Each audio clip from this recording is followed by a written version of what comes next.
حضرت عمر رضی اللہ تعالیٰ عنہ کو خلافت سنبھالنے کے بعد یہ اطلاع ملی کہ لوگ ان کی سختی سے خوفزدہ ہیں،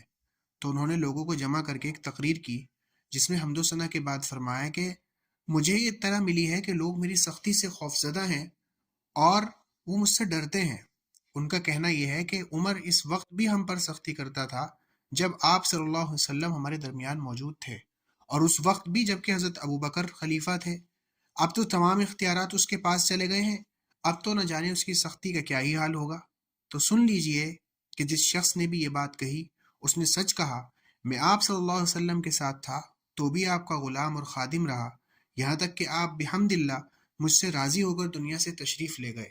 اور اس معاملے میں تمام لوگوں سے زیادہ خوش قسمت ہوں۔ پھر ابو بکر نے خلافت سنبھالی تو میں ان کا بھی خادم اور مددگار رہا۔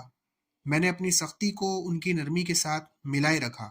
اور اس وقت تک ننگی تلوار بنا رہتا جب تک وہ مجھے نیام میں نہ کر دیں، یہاں تک کہ اللہ نے انہیں بھی اس حال میں اٹھایا کہ بحمد اللہ وہ بھی مجھ سے راضی تھے، اور میں اس معاملے میں تمام لوگوں سے زیادہ خوش قسمت ہوں۔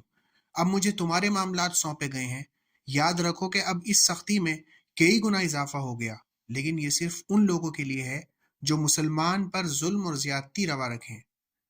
اور وہ لوگ جو دیندار ہیں، راست رو ہیں، سلیم الفکر ہیں، میں ان پر خود ان سے زیادہ نرم ہوں۔ ہاں البتہ جو شخص کسی پر ظلم کرنا چاہے میں اسے اس وقت تک نہیں چھوڑوں گا جب تک اس کا ایک رخسار زمین سے ملا کر اس کے دوسرے رخسار پر پاؤں نہ رکھ دوں اور وہ حق کا اعلان نہ کر دے۔